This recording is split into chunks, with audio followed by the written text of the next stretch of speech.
Hello everyone, I am Susmita. Welcome to my channel. Telangana VRO VRA exam pattern and syllabus and question paper ఎలా ఉంటుందో నేను ఈ వీడియోలో explain చేస్తున్నాను. కంప్లీట్గా చూడండి. నన్ను అడిగారు అనమాట, Telangana VRO VRA exam pattern and syllabus and question paper ఎలా ఉంటుందో ఎక్స్ప్లెయిన్ చేయమని. సో నేను అందుకే ఈ వీడియో చేస్తున్నాను. కంప్లీట్గా చూడండి. నేను ఆల్రెడీ తెలంగాణకు సంబంధించి ఎన్ని పోస్టులు ఉన్నాయి, ఎలా నోటిఫికేషన్ యొక్క అప్డేట్ వచ్చింది, ఎవరు అనౌన్స్ చేశారు and age qualifications and documents ఏమేమి ఇవ్వాలి అని చెప్పి నేను వీడియో చేశాను. చూడని వారు ఎవరైనా ఉంటే చూడండి, డిస్క్రిప్షన్లో లింక్ ఉంది, ఒకసారి చెక్ చేయండి. సో ఫస్ట్ టైం కనుక ఛానల్ చూస్తున్నట్లయితే ప్లీజ్ సబ్స్క్రైబ్ చేయండి, లైక్ చేయండి, షేర్ చేయండి. చూస్తున్న వాళ్ళు ఎవరైనా సబ్స్క్రైబ్ చేయకపోతే ప్లీజ్ సబ్స్క్రైబ్ చేయండి. At present Telangana VRO VRA exam pattern వచ్చేసరికి general studies, arithmetic and logical skills అనమాట సబ్జెక్ట్ వచ్చేసరికి. దీంట్లో సెక్షన్ 1 సెక్షన్ 2గా ఉంటుంది. రెండు ఒకే రోజు కండక్ట్ చేస్తారు. సెక్షన్ 1లో వచ్చేసరికి జనరల్ నాలెడ్జ్ మీద క్వశ్చన్స్ వస్తాయి. సెక్షన్ 2 వచ్చేసరికి అర్థమెటిక్ అండ్ లాజికల్ స్కిల్స్ మీద ఉంటాయి అన్నమాట. జనరల్ నాలెడ్జ్ వచ్చేసరికి క్వశ్చన్స్ 75 ఉంటాయి.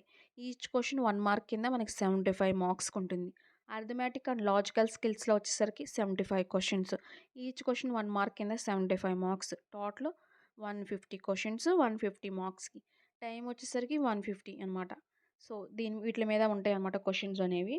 సో ప్రిపేర్ అయ్యే వాళ్ళు హార్డ్గా ప్రిపేర్ అవ్వండి. ఆల్రెడీ కాంపిటేటివ్ ఎగ్జామ్స్లో వాటిలో ఉన్న వాళ్ళకైతే ఇది ఇంకా ఈజీగానే ఉంటుంది. ఎందుకంటే ఆల్రెడీ వాళ్ళకి ఇవన్నీ టచ్ ఉంటాయి కాబట్టి ఈజీగానే ఉంటుంది. అండ్ తెలియని వాళ్ళు కూడా మనం చిన్నప్పటి నుండి నేర్చుకున్న సిలబస్ సంబంధించినవి ఉంటుంది 10th ఇంటర్ అంటే. సో దాన్ని బట్టి నేర్చుకోవాల్సి ఉంటుంది. అండ్ జనరల్ నాలెడ్జ్ కొంచెం ఎక్కువ ఫోకస్ అనేది పెట్టాలి. ఇయర్స్ అండ్ మినిస్ట్రీస్ నేమ్స్ అలాంటివి ఉంటాయి కనుక జనరల్ నాలెడ్జ్ కూడా ఎక్కువ ఫోకస్ పెట్టాల్సి ఉంటుంది. సో జనరల్ నాలెడ్జ్ స్టడీస్కి వచ్చేసరికి syllabus current affairs and economy, general knowledge about science and polity, history of Telangana and country, sports related news and latest events and persons in headlines, sports, name of ministries of Telangana India, budget of Telangana India. And arithmetic లాజికల్కి వచ్చేసరికి mensurations and use of tables and graphs and averages, time and distance, ratio and time, profit and loss, ratio and proportions and discount, time and work, number systems, the relationship between numbers, percentage, computations of whole numbers and decimals and fractions and interest, fundamental arithmetical operations, extra logical reasoning, syllogism, puzzle, tabulation also, input output, ranking direction, alphabet test, code inequalities, alphanumeric series, sitting arrangement, data sufficiency, coding decoding, blood relations. వీటి మీద అయితే ఉంటుందండి exam యొక్క syllabus. వీటి మీద మన questions అయితే వస్తాయి. సెక్షన్ 1 సెక్షన్ 2గా డివైడ్ చేసి మనకు క్వశ్చన్స్ అయితే ఉంటుంది. 150 క్వశ్చన్స్ 150 మార్క్స్కి. ప్రిపేర్ అయ్యే వాళ్ళు ఒక పర్టికులర్గా టైం టేబుల్ అన్నీ వేసుకుని దీన్ని బట్టి ప్రిపేర్ అవ్వచ్చు. ఆల్రెడీ కాంపిటేటివ్ ఎగ్జామ్స్లో ఉన్న వాళ్ళు ప్రిపేర్ అవ్వండి బాగానే. ఈ జాబ్లో మనం ఫస్ట్ సెటిల్ అయిన తర్వాత ఫర్దర్గా నెక్స్ట్ హయ్యర్ జాబ్స్కి కూడా మనం అప్లై చేసుకోవచ్చు. ఎందుకంటే ఏదో ఒక దాంట్లో ఫస్ట్ సెటిల్ అవి దాన్ని బట్టి మనకు ఆల్రెడీ టచ్ ఉంటుంది కాబట్టి ఇది అంత ప్రెజర్ ఏమి ఉండవు. సో దాన్ని బట్టి దీంట్లో ఉండి కూడా మనం ఫర్దర్ జాబ్స్ కూడా మనం ప్రిపేర్ అవ్వచ్చు. సో ప్రిపేర్ అవ్వాల్సిన వాళ్ళు ప్రిపేర్ అవ్వండి. ఇది మన సొంత ఊరిలో కానీ ఒకవేళ వస్తే పక్క గ్రామంలోనే కానీ ఈ జాబ్ అయితే లొకేషన్ అయితే ఉంటుంది మన రాష్ట్రంలోనే. సో దాన్ని బట్టి ఇంట్రెస్ట్ ఉన్న ప్రతి ఒక్కరు ప్రిపేర్ అవ్వండి. మీకు తెలిసిన వారు కూడా ఈ వీడియోని షేర్ చేయండి. నెక్స్ట్ వచ్చేసరికి క్వశ్చన్ పేపర్ అనేది ఎలా ఉంటుందంటే 150 క్వశ్చన్స్ ఉంటాయి. సెక్షన్ 1 సెక్షన్ 2గా డివైడ్ చేస్తారు. జనరల్ నాలెడ్జ్ మీద 1-75 క్వశ్చన్స్ ఉంటాయి. అండ్ సెక్షన్ 2 వచ్చేసరికి సెక్రటరియల్ ఎలిబిటీస్ మీద ఉంటాయి 76 150.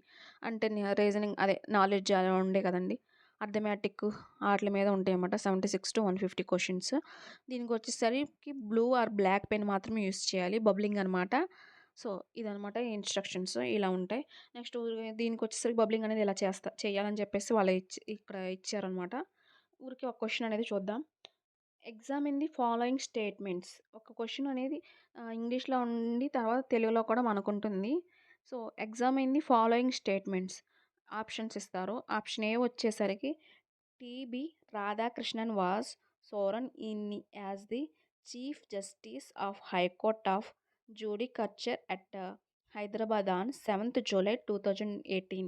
బి వచ్చేసరికి he was the chief justice of Rajasthan high court from January 31st, 2017. C he hails from Kerala state. D he secured his LLB degree from government law college Thiruvananthapuram. తెలుగులో వచ్చేసరికి కింది వివరాలను పరిశీలించండి. ఏ తెలంగాణ ఆంధ్రప్రదేశ్ రాష్ట్రాల హైదరాబాద్ జూడికేచర్ గల హైకోర్టుకు ప్రధాన న్యాయమూర్తిగా టిబి రాధాకృష్ణన్ July 7, 2018 నాడు ప్రమాణ స్వీకారం చేశాడు. బి వచ్చేసరికి అతడు January 31, 2015 నుండి రాజస్థాన్ హైకోర్టు ప్రధాన న్యాయమూర్తిగా పనిచేశాడు. సి వచ్చేసరికి అతడు కేరళ రాష్ట్ర నివాసి. డి వచ్చేసరికి ప్రభుత్వ లా కాలేజీ తిరువనంతపురం నుండి తన ఎల్ఎల్బి డిగ్రీ పట్టాను పొందాడు. మనకి ఇలా ఉంటాయి ఆప్షన్స్. సరైన సమాధానం ఇలా ఆప్షన్స్ వచ్చేసరికి A and B and C only, second A and C only, third B and D only, fourth A comma C comma D only. ఇలా ఉంటాయి. ఫోర్త్ కరెక్ట్ ఆన్సర్ అనమాట. దాన్ని బబుల్ చేయాలి. సో ఇలా ఉంటుంది. దీనికి సంబంధించి నేను డిస్క్రిప్షన్లో కూడా మీకు పెడతాను, మీరు చూసుకోండి. ఇలా ఎగ్జామ్ ప్యాటర్న్ ఉంటుంది. సెక్షన్ 2 అనేది 76th క్వశ్చన్ నుంచి ఉంటుంది. సో ఇలా ఉంటుంది. దీన్ని బట్టి మీరు ప్రిపేర్ అవ్వండి. మీకు తెలిసిన వరకు కూడా ఈ వీడియోని షేర్ చేయండి. ఆల్రెడీ కాంపిటేటివ్ ఎగ్జామ్స్లో ప్రిపేర్ అవుతున్న వాళ్ళకైతే ఈ ఎగ్జామ్ పెద్ద లక్కేం కాదు, చాలా ఈజీగానే ఎగ్జామ్లో కొట్టేయచ్చు. సో మామూలుగా ప్రిపేర్ అవ్వకుండా చదువుతున్న వాళ్ళకి కొంచెం హార్డ్ వర్క్ చేసి ఈ జాబ్లో సెటిల్ అవ్వచ్చు. ఫస్ట్ ఏదో ఒక దాంట్లో సెటిల్ అయ్యి దాన్ని బట్టి మనం వేరే ఒక జాబ్ అనేది హైయర్ జాబ్స్కి అప్లై చేసుకోవచ్చు. అంటే దీంట్లో ప్రెజర్స్ అలాంటివి ఏమి ఉండదు. మన సొంత ఊర్లో కానీ పక్క ఊర్లో కానీ ఉంటుంది కాబట్టి అంత ప్రెజర్ ఏమి ఉండదు. ఆల్రెడీ ప్రిపరేషన్లో ఉన్న వాళ్ళకైతే ఇది ఈజీగానే ఈ జాబ్లో గెయిన్ చేయొచ్చు. సో మిస్ చేసుకోమాకండి ఇటువంటి ఆపర్చునిటీని. 10,956 అరౌండ్ పోస్టులు అయితే ఉన్నాయి. మన సొంత రాష్ట్రంలో మనం జాబ్ అయితే చేసుకోవచ్చు. మీకు తెలిసిన వరకు కూడా మీరు ఈ వీడియోని చేయండి. So prepare well. All the best for VRO VRA exams. So thank you. Like and subscribe, share. Thank you so much.